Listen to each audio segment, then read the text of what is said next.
اللہ اکبر، اللہ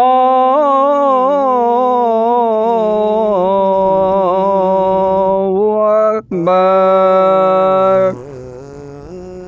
اندلس کے دل میں، جہاں دریائے وادی الکبیر دھوپ میں نہایت راستوں کے بیچ سے گزرتا ہے،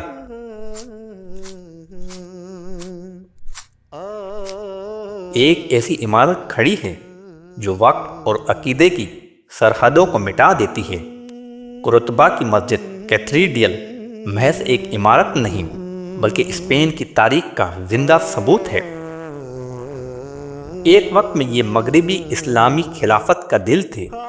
اس عظیم عمارت کی بنیاد 785 عیسوی میں رکھی گئی، جب دمشق کے جلا وطن شہزادے عبد الرحمن اول نے یہاں ایک ایسی مسجد تعمیر کرنے کا ارادہ کیا جو ان کے بچپن کی یادگار عظمت کو زندہ کرے، عمومی شان و شوکت کو ہسپانوی پتھروں کے ساتھ جوڑتے ہوئے۔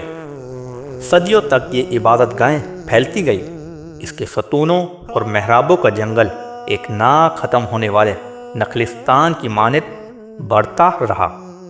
ہر حکمران نے اپنی چھاپ چھوڑی، دور دراز سے لائے گئے سنگ مرمر، یشب اور عقیق کو مقامی ہنر سے جوڑ کر۔ لیکن قرطبہ کی مسجد کیتھیڈرل کی کہانی صرف اسلامی نہیں۔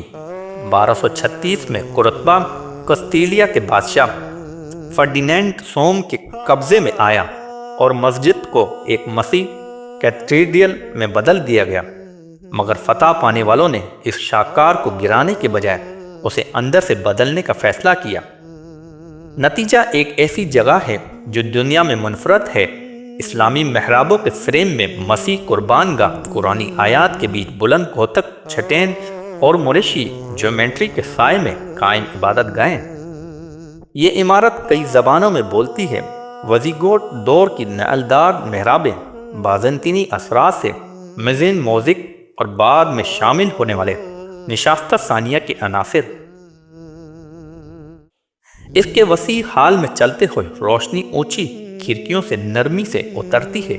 سرخ اور سفید محرابی اینٹیں ایک ایسا جادوئی ردم پیدا کرتی ہیں جو ظاہر کو ماضی میں کھینچ لے جاتا ہے۔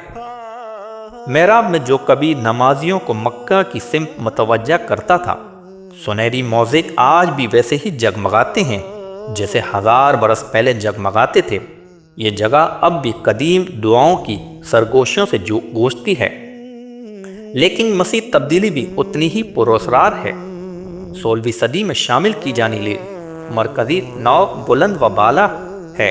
کچھ لوگ کہتے ہیں کہ اس نے مسجد کی ہم آہنگی توڑ دی، جبکہ دوسرے اسے عقیدتوں کی ہم آہنگی کا عروج سمجھتے ہیں۔ مسجد کیتھیڈرل کا ہر گوشہ فتح اور بقائے بہامی کی کہانی سناتا ہے، ایک ایسی خوبصورتی کی جو پیچیدگی سے جنمی ہو۔ یہ نہ مکمل طور پر مسجد ہے، نہ صرف کیتھیڈرل، یہ دونوں ہے، اور اسی دوہری شناخت میں اس کی اصل طاقت ہے۔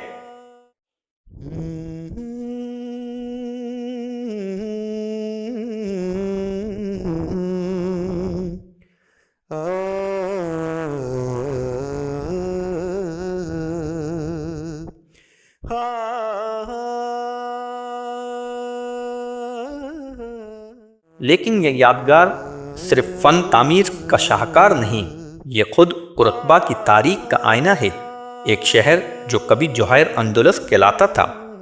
10ویں صدی میں قرطبہ یورپ کا سب سے بڑا اور مہذب شہر تھا، جہاں کتب خانے، علماء، شعراء اور سائنسدان بستے تھے۔ مسجد اس علمی بہار کا مرکز تھی، یہیں سے علم دنیا کے کونے کونے میں پھیلتا۔ یونانی فلسفے کے عربی تراجم نے یورپ کے مسیح دنیا تک رسائی حاصل کی اور نشستہ ثانیہ کی بنیاد رکھی۔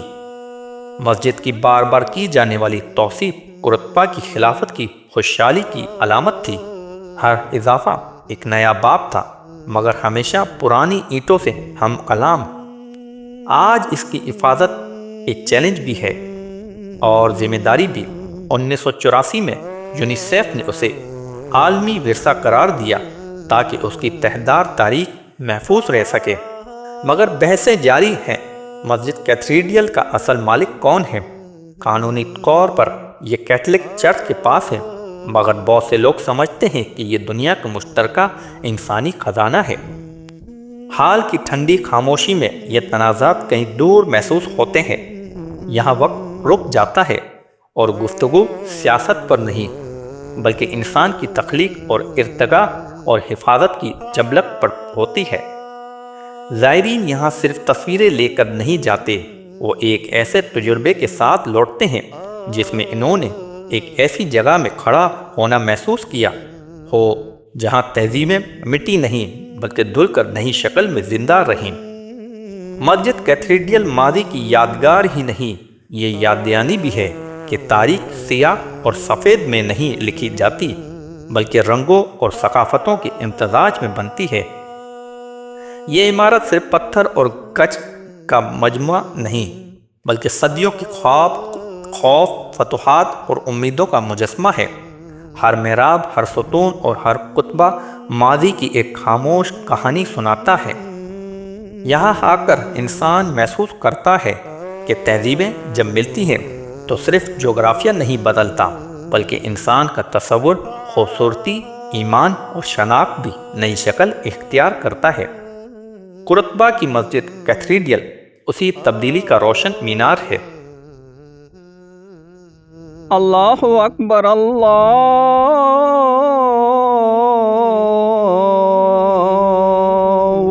اکبر۔